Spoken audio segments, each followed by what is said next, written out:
साहित्य की सबसे रोचक विधा है। कहानी सुनने के लिए आप सदा उत्सुक रहते हैं। अगर आपको पढ़ाई ना करवाएं और कहें चलो कोई कहानी सुनाते हैं, तो कहानी आपको बहुत कैसी लगती है? रोचक लगती है। और मैंने देखा भी, कहानी क्या है, एक स्टडी का मेन वो भी है कि जैसे मान लीजिए हमें एसएसटी याद नहीं हो रही, तो हम एक विधा है कहानी, उसमें हम उसे पढ़ा सकते हैं। कहानी बनाकर किसी भी चीज को अगर हम पढ़ाएं तो बच्चों को बहुत इंटरेस्ट आता है। और इसमें क्या होता है, कक्षा में जब हम कहानी सुना रहे होते हैं तो फिर आप क्या करते हो, बहुत आपके चेहरे खिल उठते हैं और कॉन्सेंट्रेट रखते हो, आप एकाग्रचित होकर उसे सुनते हो। और हम क्या करते हैं कि सब्जेक्ट के बारे में वैसे ही नॉर्मली आपको बताएं तो आप क्या करते हो, उसमें बोर होने लगते हो। तो आंखों में चमक और एकाग्रचित होना, शांत होके बैठ जाना, ये किसमें सबसे ज्यादा जो बच्चे किसमें रोचक होते हैं, उसमें रुचि लेते हैं, कहानी सुनने में। तो विद्यार्थी जीवन में कहानी सुनना बहुत ही अच्छा लगता है। उसमें निहित रचना शक्ति बाहर उमड़ने लगती है और यदि उसे थोड़ा सा प्रोत्साहन मिले तो स्वयं भी कहानियां लिखने लगता है। यानी बच्चे को यदि इस विधा में इंटरेस्ट आने लगता है तो बच्चा क्या करता है, कहानी लिखने भी लगता है। बच्चे देखे होंगे आपने, छोटे छोटे बच्चे बहुत अच्छी अच्छी कहानियां लिखते हैं, बहुत अच्छी अच्छी कविताएं लिखते हैं। तो वो क्या होता है, उनका एक इंटरेस्ट क्रिएट होता है वहीं से, जो बचपन से ही ये कहानी और कविताएं लिखने लगते हैं। तो कहानी के प्रति बच्चे, बूढ़े, जवान सभी समान रूप से आकर्षित रहते हैं। कहानी के प्रति रुचि आज से नहीं, हजारों वर्षों से चली आ रही है। आपने सुना होगा कि दादी नानी की कहानी, नानी कहानी सुनाओ। पहले क्या होता था, नानी के घर जा रहे हैं तो नानी एक कहानी सुनाती थी, कोई भूतों की कहानी सुनाते थे, कभी राजा रानी की कहानी सुनाते थे। तो सबसे ज्यादा जो प्रचलित थी वो क्या थी, राजा रानी की कहानी, कि एक था राजा, एक थी रानी, फिर उनकी कहानी चलती थी और लास्ट में राजा मर गया, रानी मर गई, खत्म कहानी। इस तरह से खत्म भी होती थी कहानी। यानी कहानी को जब स्टार्टिंग होती है तो क्या होता है, उसमें एक क्रेज बढ़ता जाता है, धीरे धीरे धीरे धीरे कहानी का एक ऐसी कहानी होती है, उसमें फिर उसका एक अंत भी होता है। तो उसमें वो कहीं भी कोई भी आपने स्टोरी देखी होगी, जैसे आपने फिल्म देखी है, तो उसमें एक कहानी किसी एक सब्जेक्ट पे शुरू होती है और धीरे धीरे धीरे धीरे वो अंत में बहुत सी कहानियां तो सुखद होती हैं और बहुत सी कहानियां कैसे होती है, उनका एंड कैसा होता है, बहुत दर्दनाक होता है, बहुत दुखी कर देने वाला होता है। और बहुत सी कहानियों का अंत ऐसा होता है, मजाकिया होती है, मस्ती आती है और लास्ट में उनका जो अंत है वो भी बड़ा सुखप्रद होता है। तो आपने देखा होगा कि जो हमारी कहानियां हैं वो हमारी भावनाओं को छूती हैं और हमारे हृदय को भी टच करती है। हृदय में भी वो क्या करता है, हमारे हृदय को भी छूकर ये लगता है कि हमारे हृदय में वो समा गई है। कुछ कहानियों के प्रभाव से तो बच्चों के जीवन में भी बदलाव आता है। तो यहाँ हम अब कहानी की जो है कुछ महत्वपूर्ण बातें हैं जिनके बारे में हमें जान लेना है। तो कहानी लेखन में हमें किन किन बातों का ध्यान रखना चाहिए। कहानी लिखते समय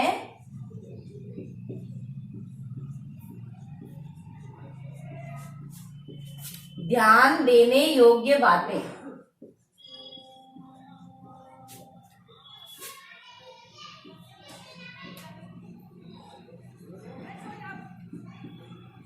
हमें कौन कौन सी बातें ध्यान रखनी चाहिए जब हम कहानी लिख रहे हैं। तो सबसे पहले हम जो कहानी लिख रहे हैं उसके विषय का चयन होना चाहिए। पहला पॉइंट है हमारा विषय का चयन।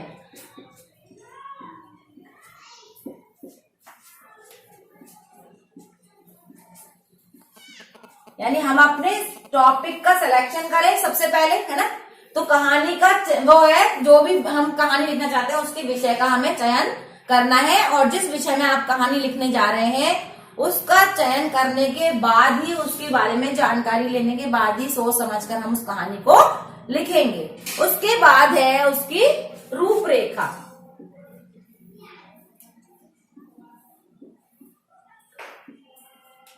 तो रूपरेखा में क्या होगा कि जैसे हमने कुछ कहानी में एक हमने मतलब कोई कहानी ली और उसमें विचारों में हम क्रमबद्धता रखेंगे। ये नहीं है कि जैसे एक राजा रानी थे और हमने उसके धीरे धीरे उसकी कहानी के बारे में कुछ बताया नहीं और हम उसके एंड को पहले सुना दें, मध्य भाग को बाद में सुनाएं, तो एक रूपरेखा उसकी बांध लेना जरूरी होता है। यानी उसको क्रमबद्ध, घटना को क्रमबद्ध व्यवस्थित ढंग से सुनाना और लिखना, या उसको मतलब सिस्टमैटिक ढंग से प्रस्तुत करना ही कहानी की रूपरेखा तैयार करना होता है। जैसे आप फिल्म देख रहे होते हैं तो उसमें एक सिस्टम होता है कि यहाँ से मतलब पहले ये सीन चला, फिर उसके बाद ये स्टेप्स होते हैं, व्यवस्थित क्रम होता है, तभी वो कहानी अच्छी लगती है। अन्यथा वो जैसे उसको पहले अगर उसको एंड पहले दिखा दें, बीच का पार्ट बाद में दिखाएं, तो तुम्हें भी अच्छी नहीं लगेगी। तीसरा जो पॉइंट है वो है प्रवाह।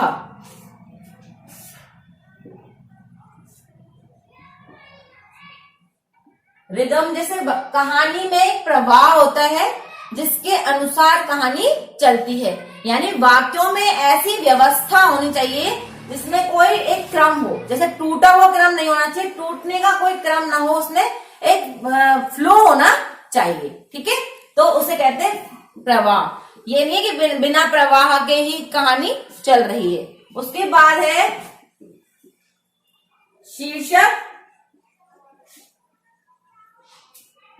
जैसे शीर्षक क्या, कहानी में जो शीर्षक है वो कैसा होना चाहिए, आकर्षक होना चाहिए, रोचक होना चाहिए और उस विषय के अनुरूप होना चाहिए। जो आप कहानी में लिखना चाह रहे हैं उस विषय के अनुरूप उसका शीर्षक होना चाहिए। रोचकता तो जरूरी है ही, सबसे जो मेन पॉइंट है कहानी का वो है रोचकता। कहानी में रोचकता होना अति आवश्यक है। कहानी किसके अनुसार लिख रहे हो आप, उसका ध्यान रखना चाहिए और कहानी रुचिकर होनी चाहिए। अब छठा पॉइंट है शिक्षा। यानी कोई भी कहानी आप लिख रहे हो उससे हमें क्या शिक्षा मिली। अगर हमें क्या शिक्षा मिली, अगर ये भी नहीं, बिना बात ही हम कोई कहानी लिख रहे हैं तो मतलब क्या है, बच्चा पढ़ रहा है, अपना टाइम वेस्ट कर रहा है। तो कहानी हमें शिक्षाप्रद होनी चाहिए, लास्ट में हमें कोई ना कोई शिक्षा देकर जाए, ऐसी कहानी होनी चाहिए। अब है शैली। शैली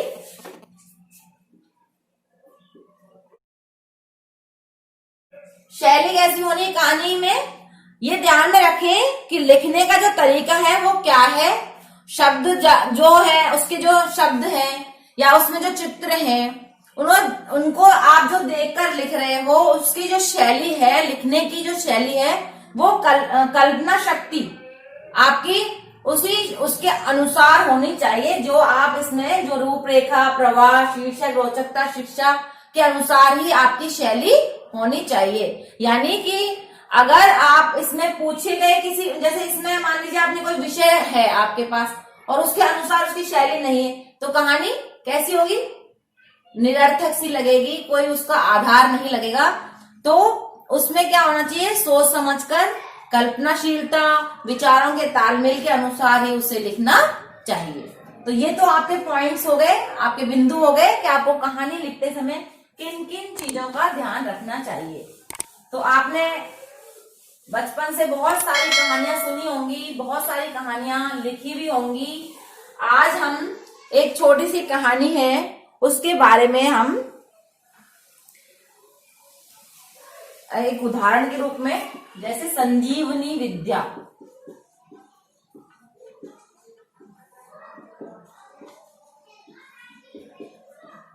इस टॉपिक पे हम अब कहानी लिख रहे हैं। संजीवनी विद्या का मतलब समझ रहे हो आप, संजीवनी क्या होती है, जो जीवन दे। जो आदमी मर गया उसको क्या करते हैं, जैसे आपने देखा लक्ष्मण को जब मूर्छित हो गए थे, मर गए थे, तो संजीवनी बूटी लेकर आए थे हनुमान जी। तो हनुमान जी उस बूटी को लेकर आए तो लक्ष्मण जी क्या हुआ, वापस जिंदा हो गए थे। तो संजीवनी विद्या क्या है, ऐसी विद्या बाद में क्या हुआ था, लोगों ने कुछ ऐसी शक्तियां प्राप्त करके उस विद्या को सीखा कि कुछ मुर्दों में हम जान डाल दें। तो उस विद्या का कहाँ सही एक तो उपयोग करना और एक गलत उपयोग करना, ये कहानी हमें वही संदेश देती है। तो इस कहानी में क्या है मैं आपको अब सुनाती हूँ। 4 भाई थे, परस्पर चारों में बड़ा प्रेम था। 3 भाइयों ने संजीवनी विद्या पढ़ी, यानी मुर्दे को जीवित कर देने वाली एक विद्या पढ़ी। एक दिन कमाने के लिए चारों भाई निकल गए, परदेश के लिए रवाना हो गए। अब चलते चलते मार्ग में एक भयंकर जंगल आया। वृक्ष के नीचे उन्होंने एक अस्थि पंजर देखा कि वहां एक हड्डियों का जो है पंजर सा, यानी कंकाल नुमा कुछ पड़ा हुआ है ना, बॉडी पड़ी हुई है कोई जिसमें हड्डियां हड्डियां हैं केवल, ऐसा अस्थि पंजर उन्होंने देखा। तो परस्पर चिंतन करने लगे और एक ने कहा, अरे मेरे पास तो विद्या है, तो उसका प्रयोग हमें अवश्य करना चाहिए। अब उन्होंने ये सोचा समझा नहीं कि हमें इस विद्या का प्रयोग कहाँ करना चाहिए, और उसके दिमाग में ये प्रयोग करने की वहां आ गई। अब उसने क्या किया, अब उसने कहा कि अब समय है, हम उसको अपनी जो संजीवनी विद्या है उसको हम प्रयोग में लेते हैं, तो ठीक है हमें अवश्य इसका प्रयोग करना चाहिए। और ऐसा सोचकर उन्होंने एक दूसरे को सलाह दी। तो चौथे ने उन्हें क्या कहा, मना किया। चौथा जो उनका भाई था उसने मना भी किया कि नहीं, हमें ये नहीं करना चाहिए, क्योंकि उसको तो नहीं जानता था उसको, लेकिन फिर भी उसने कहा कि ठीक है, लेकिन विद्या का प्रयोग नहीं करना चाहिए, हर जगह उसने ये समझाया भी। तो लेकिन वो भाई उनके नहीं माने, अपना उसने सिर धुना और बैठ गया, भाई ये नहीं समझ पा रहे, ठीक है। तो वो बेचारे यो कह रहे हैं कि वो बोला कि ये कहावत भी है कि भैया अंधे के आगे रोना, अपने नैना खोना। तो मतलब ये अंधे के आगे रो, अपने नैना खो, कौन से देख रहा है तुम्हें, तुम्हारा क्या हो रहा है। तो बेचारा वो समझा के हार गया और वो चला गया। बोले तीनों भाई, तू तो डरपोक है, तू डरपोक ही रहेगा, तेरे साथ कुछ नहीं हो सकता, तू अब चल अलग हट जा। ठीक है, उसने कहा जो करना है वो करो। अब क्या हुआ, वो विद्या को काम में लेने लगे धीरे धीरे। अब एक ने विद्या दिखाई तो क्या किया, एक भाई उसका जो था चौथा वाला, वो तो बोला रुक जाओ, मैं तो वही वृक्ष पे चढ़ जाता हूँ, है ना, वो तो वृक्ष पे चढ़ जाता है। और वो तीनों भाई अपनी संजीवनी विद्या का प्रयोग करने लगते हैं। जैसे एक जन है ना, तो उसको मांस, धीरे धीरे उसकी चमड़ी आने लगती है। अब तीसरा भाई उसमें जान फूंकने वाला होता है, देखते हैं लास्ट में वो तो शेर की बॉडी बन जाती है। जैसे वो सब कार्यक्रम होता है उनका, शेर की बॉडी बन जाती है और वो उसमें जान डाल देते हैं। और जैसे ही जान डालते हैं, शेर अपने पूरे प्रभाव में आ जाता है। शेर की तो वही आदत है, आप जानते हो, ये तो है नहीं कि शेर ने आया भाई तुमने मुझे जीवन दान दिया है, वाह मैं भी तुम्हारे कभी काम आऊंगा, इस तरह का तो होता नहीं। अब वो शेर तो अपने उसी ढंग में आ गया और सारा जो दृश्य था वहां का वो देखने लायक था कि वो तीनों जान बचाकर भागने लगे। और उनका चौथा भाई जो था ऊपर बैठा देखने लगा और वो कहने भी लगा कि मैंने तो कहा था कि विद्या का प्रयोग हर जगह नहीं करना चाहिए, लेकिन उन्होंने उसकी कोई बात नहीं मानी। तो इससे हमें क्या शिक्षा मिलती है कि ज्ञान अर्जन करना कोई बुरी बात नहीं है, लेकिन किसी भी ज्ञान को अर्जन करने का मतलब ये नहीं होता उसे हर जगह प्रयोग में लाया जाए। स्वयं का ज्ञान कई बार स्वयं के लिए घातक हो जाता है। तो कहानी से हमें ये शिक्षा मिली। तो ये हो गया हमारा कहानी का उदाहरण। अब मैं आपसे पूछती हूं एक प्रश्न, आप अगर उसके स्थान पर होते तो क्या उस विद्या को आप काम में लेते? यदि आपका उत्तर है हाँ तो कैसे, और आपका उत्तर है नहीं तो क्यों? क्या आप अपनी विद्या को काम में नहीं लेते? तो आप अपने उत्तर कमेंट बॉक्स में लिखना, ठीक है, और मैं देखती हूँ आपके उत्तर क्या क्या हो सकते हैं।